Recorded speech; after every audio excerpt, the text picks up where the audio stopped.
हाँ जी, तो दोस्तों welcome back to bros and mentor. और आज ये दूसरी वीडियो होने वाली बिकॉज इतनी सारी अपडेट्स थी जो कि एक वीडियो में कवर नहीं करा जा सकता था। एट द सेम टाइम भाई ड्रो से रिलेटेड भाई मेरा जो पर्सनल व्यूज थे वो बहुत ही ज़्यादा थे। दैट्स वाई मैंने एक सेपरेट वीडियो और एक छोटी मोटी न्यूज़ उसके साथ कवर कर ली। इस वीडियो में हम लोग बाकी रिमेनिंग जो अपडेट्स हैं उनको कवर करने वाले हैं। यहाँ पे हम लोग बात करेंगे टर स्टेगन से रिलेटेड जो जिरोना वाला मूव है ऑलमोस्ट डन होता हुआ नजर आ रहा है, उसको थोड़ा सा डिटेल में देखेंगे।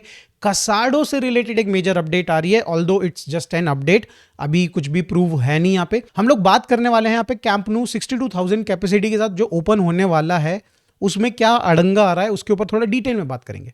एट द सेम टाइम 19 जनवरी से भाई कैंप नू के बाहर स्ट्राइक होने वाली है, तो उसको भी आपके साथ शेयर करने वाला हूं। हम लोग बात करेंगे दोस्तों यहाँ पे बारसा मैनेजमेंट ने डिसाइड किया है कि भाई जो इलेक्शंस होने वाले हैं वो होंगे मार्च में ही। भाई this is unusual, generally elections भाई जून जुलाई में होते थे। ये पहली बार, या फिर मतलब मेरे हिसाब से तो भाई पहली बार हो रहा है, मेरी नॉलेज में पहली बार हो रहा है कि भाई इतनी अर्ली आपके इलेक्शंस हो रहे हैं। बट देन क्या कर सकते हैं दोस्तों, तो ये सारी न्यूज़ कवर करते हैं। सबसे पहले स्टार्ट करते हैं दोस्तों यहाँ पे टर स्टेगन की न्यूज़ के साथ। अब देखो दोस्तों, मैंने कई सारी अपडेट्स आपके साथ शेयर करी इन टर्म्स ऑफ टर स्टेगन। मैंने बताया कि भाई टर स्टेगन एक पॉइंट पे भाई ही वाज नॉट श्योर कि भाई वो जिरोना ज्वाइन करना चाहता कि नहीं करना चाहता, बट देन उसको रियलाइज हुआ कि भाई बार्सिलोना में चांसेस नहीं मिलने वाले। But at the same time जब वो जिरोना ज्वाइन भी कर लेता तो वो क्वालिटी गेम नहीं निकाल पाता वहां पे, एंड मे बी यहाँ पे जर्मनी शायद से उसको चांस नहीं देती एज अ मेन गोलकीपर। उसके दिमाग में कंफ्यूजन चल रहा था। बट अभी रिसेंट टाइम में भाई DFB के जो डायरेक्टर हैं, यहाँ पे बात करें भाई जो जर्मन एसोसिएशन फुटबॉल एसोसिएशन के डायरेक्टर हैं, उन्होंने ही डायरेक्टली यहाँ पे भाई कन्वे किया मैसेज टुवर्ड्स टर स्टेगन कि भाई आप जाओ और फुटबॉल खेलो, हमारे पास रिलायबल ऑप्शंस हैं। होफनहाइम के एक गोलकीपर है, वो हमारे बहुत रिलायबल ऑप्शन है, और अगर आप यहाँ पे मिनट्स आपको नहीं मिलेंगे तो भाई हम लोग भाई उन्हीं के साथ चले जाएंगे।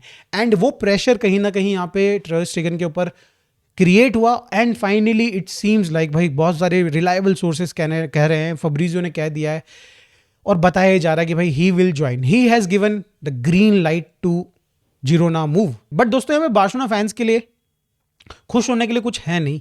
यहाँ पे जो बताया जा रहा है कि 90% सैलरी, यानी कि एक मेजोरिटी सैलरी यहाँ पे बार्सिलोना को पे करनी पड़ेगी, और जिरोना सिर्फ यहाँ पे भाई 1 मिलियन पे करेगा। अब ये मुझको थोड़ा सेंस नहीं समझ में आ रहा है कि भाई जिरोना अगर 1 मिलियन पे करेगा तो क्या हम 9 मिलियन पे कर रहे हैं 90% के अकॉर्डिंग, राइट? और अगर 90 मिलियन, अगर उसका 10 मिलियन सैलरी है तो क्या भाई अगर पूरे सीजन की अगर निकाली जाए तो 20 मिलियन सैलरी उसकी। दैट इज, अगर ये बात में सच्चाई है तो दैट इज ह्यूज। बट मुझे यहाँ पे दोस्तों लग रहा है कि 20% यहाँ पे जिरोना पे कर रही है उसकी सैलरी, और रिमेनिंग हम 80% पे कर रहे हैं, जो कि थोड़ा फिर भी सेंसेबल लगता है कि बार्सिलोना में भी उसकी 16 मिलियन सैलरी हो तो 8-8 मिलियन के अराउंड उसकी रिमेनिंग सीजन की सैलरी बचती है। बट अगेन दोस्तों, अगर ये चीज़ अगर देखा जाए FFP और वेज लिमिट के तौर पे, तो दोस्तों ये हमारे लिए थोड़ा तो पॉजिटिव न्यूज़ है, थोड़ा डेफिनेटली पॉजिटिव न्यूज़ है, क्योंकि 1 मिलियन एटलीस्ट इतने पॉइंट ऑफ टाइम के लिए, ये जो आधा सीजन बचा है हमारे पास फ्री हुआ है। एंड अगर हम लोग किसी प्लेयर को साइन करने के बारे में सोच रहे हैं, चाहे बारसा के लिए या फिर बारसा एथलेटिक के लिए, तो there is a good chance कि भाई हम लोग उन प्लेयर्स को साइन कर सकते हैं। अगर पर्टिकुलरली बात करिए बारसा एथलेटिक में, तो 1 मिलियन में तो 2 प्लेयर इजीली वहां साइन होकर रजिस्टर हो सकते हैं। तो this will be a huge move for Barcelona definitely, अगर हम लोग देखा जाए तो पॉजिटिव न्यूज़ जरूर है। बट ऑब्वियसली हम बारसा फैंस चाहते हैं कि भाई बारसा टीम इंप्रूव हो, बारसा में LCB आए, तो इन दैट सिनेरियो भाई nothing positive over here. Barça athletic के लिए definitely it's a positive news. अब हम लोग बात करें यहाँ पे कसाडो के बारे में। भाई कसाडो बार्सिलोना में अगर आप देखें, पिछला ही गेम एग्जांपल के लिए देखें, कई सारे लोग तो कह रहे हैं कि भाई अच्छा परफॉर्म किया, बट अगर आप देखें majority of the fans are saying कि भाई यहाँ पे कसाडो को जो गेम था it was not that good. यहाँ पे expectation from Casado is too much. हमने देखा उसको पिछले सीजन के पहले 2-3 महीने में बहुत अच्छा परफॉर्म करते हुए, देन भाई वो जो फ्रैंकी डियोंग वापस आए और कसाडो की इंजरी हुई, नी पे इसकी इंजरी हुई, हमने देखा उसके बाद से वो कसाडो उस लेवल पे कभी परफॉर्म नहीं कर पाया। क्या वो 2 महीने उसने ओवर परफॉर्म किया अपने लेवल से? अब दिमाग में लोगों की यही चल रहा है, बिकॉज अब काफ़ी टाइम यहाँ पे कसाडो को दे दिया गया है और उस तरीके की परफॉर्मेंस दोबारा से देखने को नहीं मिल रही। तो यहाँ पे definitely Barça management and fans के बीच में थोड़ा क्वेश्चन दिमाग में तो चल ही रहेगी, भाई क्या कसाडो एक्चुअली उस लेवल का प्लेयर है भी, एंड भाई वो क्या उस लेवल को टच कर सकता है वापस से, ये दिमाग में हर किसी का क्वेश्चन चल रहा है। और ऐसे में यहाँ पे भाई एथलेटिको मैड्रिड इंटरेस्टेड नजर आ रही है यहाँ पे कसाडो में। बट अगेन अगर आप देखें तो DM पोजीशन में एथलेटिको मैड्रिड काफ़ी सारे प्लेयर्स में इंटरेस्टेड है। एटलांटा के जो आपके एडरसन है डीएम पोजीशन में खेलते हैं, उसमें भी वो लोग इंटरेस्टेड है और अदर काफ़ी सारे प्लेयर्स में भी इंटरेस्टेड है अलॉन्ग विथ यहाँ पे कसाडो। तो there could be a chance कि यहाँ पे कसाडो विंटर में अगर एथलेटिको मैड्रिड को प्लेयर चाहिए डेफिनेटली तो वो साइन कर सकते हैं। अगर उनको बाकी सुपीरियर प्लेयर्स नहीं मिलते हैं तो then they can go for यहाँ पे कसाडो। बट इवेंचुअली दोस्तों मुझे लगता है कि अगर विंटर में नहीं गया तो समर ट्रांसफर में Casado will leave Barcelona. And भाई definitely I am sad for him as a fan, because भाई जिस तरीके से मैंने कसाडो को देखा था थ्रू आउट द सीजन। तो दोस्तों ये तो रही अपडेट रिलेटेड टू कसाडो। हम लोग बात कर लेते हैं दोस्तों यहाँ पे कैंप न्यू से रिलेटेड दो चीजें हो रही हैं यहाँ पे, 62,000 एंड देन स्ट्राइक। तो पहले हम लोग बात कर लेते हैं 62,000 से रिलेटेड क्या अपडेट है। तो यहाँ पे बार्सिलोना का पहले प्लान था कि 25th को जो अपना गेम है वो गेम हम लोग खेले, यहाँ पे होम गेम है हमारा, उसको खेले हम लोग विथ 62,000 कैपेसिटी के साथ। और इसके लिए उन्होंने सारे पेपर्स दिसंबर में ही सबमिट कर दिए थे। बट देन सिटी काउंसिल ने पेपर्स को इवैल्यूएट करा। कुछ यहाँ पे रिपोर्ट्स आ रही है यहाँ पे कि बताया जा रहा है कि जो एवैक्यूएशन राउट है, जो रास्ता है, अगर in case of any emergency, आग लगना, भूकंप आना, कुछ भी हो जाए भाई, अगर इवैक्यूएशन का जो रास्ता है वो अभी भी प्रॉपरली ले आउट नहीं है, मतलब उसमें कुछ ना कुछ प्रॉब्लम्स हैं छोटी मोटी। जैसे हमारा जब स्टार्टिंग में कैंप न्यू स्टार्ट हुआ था उस टाइम पे भी कुछ कुछ ऐसी प्रॉब्लम्स बताई जा रही थी कि वो दिक्कतें थी, वो यहाँ पे फिर से वही चीज़ बताई गई है। तो यहाँ पे एक सिटी काउंसिल की एक विजिट प्लान्ड है नेक्स्ट वीक के लिए, वो यहाँ पे आएगी, देखेगी, और अगर इन केस उनको लगता है कि कुछ कमियां हैं तो वो पॉइंट आउट करेगी।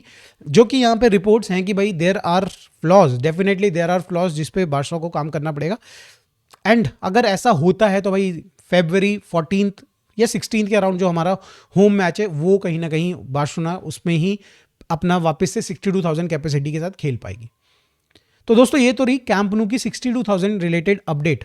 देखो दोस्तों यहाँ पे बार्सा मैनेजमेंट एंड लाइमैक को ना, जो कंस्ट्रक्शन कंपनी है, उनको समझना पड़ेगा कि एट दिस पॉइंट भाई डिलेज कैन बी फेटल। मैं कल की न्यूज़ में ही बताया था आपको, कल की एक अपडेट मैंने बहुत इंपॉर्टेंट अपडेट बताई थी कि बार्सिलोना के जो लोन है उसमें एक क्लॉज है कि हम लोग साल के अगर 85 मिलियन यूरोज रेवेन्यू में जनरेट करके नहीं देते हैं, जो कंपनी है लोन वाली जिसने हमको लोन दिया है, तो भाई वो अपना एग्जीक्यूटिव बैठा सकती है, जो रेवेन्यू मैनेजर या फिर रेवेन्यू एग्जीक्यूटिव होता है, जो उसको हटा के अपने एम्प्लॉय को बैठा सकती है, सो दैट कि वो बेटर तरीके से मैनेज कर पाए बार्सा को। बट भाई यहाँ पे ये सारी जो न्यूज़ सुनने में आ रही है ये बिल्कुल भी पॉजिटिव वाइब्स नहीं देती मुझे। तो यस, एक तो ये अपडेट है। दूसरी अपडेट कैंप न्यू से रिलेटेड ये है कि भाई वहाँ पे इनडेफिनेट स्ट्राइक होने वाली है, भाई ना खत्म होने वाली स्ट्राइक होने वाली है, और ये होगी ड्राइव बाय CCOO। कोई तो ये ऑर्गेनाइजेशन है भाई, यूनियन है बेसिकली लेबर्स का, वहाँ पे जो एम्प्लॉयज़ होते हैं उनका, जिनको यहाँ पे भाई बार्सिलोना के जो कंस्ट्रक्शन कंपनी है लाइमैक, उन्होंने यहाँ पे Turkish company by the way, इन्होंने इन वर्कर्स को गलत तरीके से फायर कर दिया, सही से उनको वेजेस नहीं दिए, कंपनसेशन नहीं दिया। एंड जो रिपोर्ट्स आ रही है वो तो ये भी कह रही है कि इनसे एक्स्ट्रा आवर काम कराया गया, क्योंकि आपको पता होगा कि बार्सिलोना जो था, कैंप न्यू जो था, वो 12 आवर 7 डे वहाँ पे कंस्ट्रक्शन का काम चल रहा था। तो जनरली 7 आवर्स का यहाँ पे वर्कर्स का टाइम रहता है यूरोप के अंदर, या फिर पर्टिकुलरली बात करी जाए स्पेन के अंदर, अ डे का। बट यहाँ पे 7 आवर्स से 12 आवर्स, मतलब 5 घंटे एक्स्ट्रा काम करवाया गया यहाँ पे, एंड उस हिसाब से कंपनसेशन कई सारे वर्कर्स को नहीं मिला है।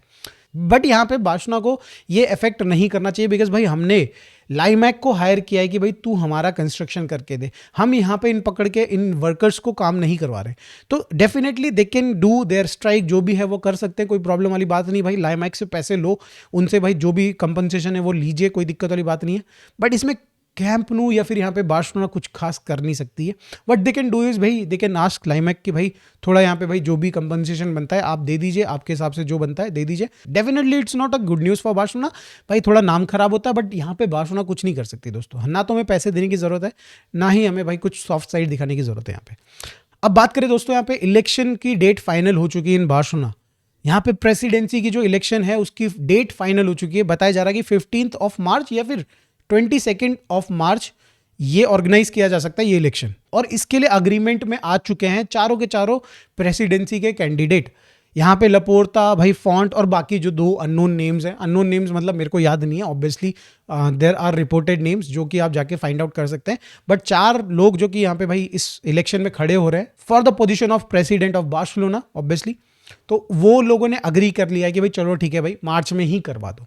अब देखो यहाँ पे चालूपना देखो लपोर्ता का दोस्तों, ही नोज कि भाई यहाँ पे बार्सिलोना जो है, although we are doing really good in Spain, but Europe में अभी भी हम लोग भाई बिल्कुल भी टक्कर लेने लायक टीम नहीं है। बड़ी टीम्स के साथ तो डेफिनेटली हम लोग टक्कर नहीं ले पाएंगे, and even teams like Borussia Dortmund and भाई अगर अब आप बात करें यहाँ पे भाई नेपोली टाइप की टीम्स थोड़ा सा हमसे बेटर खेल सकती हैं कभी कभी मोमेंट्स पे। एंड यहाँ पे लपोर्ता देख रहा है कि भाई एट द मोमेंट भाई हमने एक ट्रॉफी जीत ली है, पिछले सीजन में 3 ट्रॉफीज जीत ली हैं, एक बहुत ही अच्छा मोमेंटम चल रहा है, फटाफट से करा दो सो दैट की भाई जो वोट्स हैं कहीं ऐसा ना हो कि अगर बाई चांस कुछ नेगेटिव रिजल्ट आ जाए उसकी वजह से भाई थोड़ा ऊपर नीचे सिचुएशन हो जाए। तो एक बहुत बढ़िया फॉर्म में हम लोग चल रहे हैं, बट भाई अभी भी भरोसा नहीं हो रहा कि यूसीएल में बड़ी टीम्स के अगेंस्ट सेमीफाइनल क्वार्टर फाइनल्स में हम लोग भाई बहुत अच्छा कर पाएंगे। बट लेट्स सी दोस्तों उसमें क्या होता है। बट यहाँ पे भाई सेम फीलिंग लपोर्ता को भी आ रही है। लपोर्ता ने वो जो इलेक्शंस है उनको पहले प्रीपोन्ड कर दिया है, जहाँ पे भाई उसको पता है कि भाई अगर वो ऐसा करता है तो सोशियोज भाई डेफिनेटली उनके पास पास्ट ही तो है, फ्यूचर तो वो देख नहीं सकते हैं, तो पास्ट के बेसिस पे वो प्रेसिडेंसी इलेक्शन में फिर से एक और बार लपोर्तो को जिताएंगे, विच आई थिंक भाई वही जीतना चाहिए। बाकी 4 कैंडिडेट्स या फिर बाकी 3 कैंडिडेट्स में से कोई ढंग का मुझे दिख भी नहीं रहा है। तो दोस्तों आप लोगों को क्या लगता है कि एक और बार लपोर्तो को चांस मिलना चाहिए कि नहीं? बाय द वे दोस्तों ये उसका लास्ट चांस होगा अगर वो प्रेसिडेंट बन जाता है। तो अगर आप देखें बार्सिलोना के अंदर 3 बार से ज़्यादा आप प्रेसिडेंट नहीं बन सकते हो। This will be his last chance जब वो प्रेसिडेंट बनेगा एंड सर्व करेगा बार्सिलोना को। तो दोस्तों मिलते हैं नेक्स्ट वीडियो में। अगर ये वीडियो अच्छी लगी तो please like and subscribe. Thank you so much for watching this. Bye bye for now.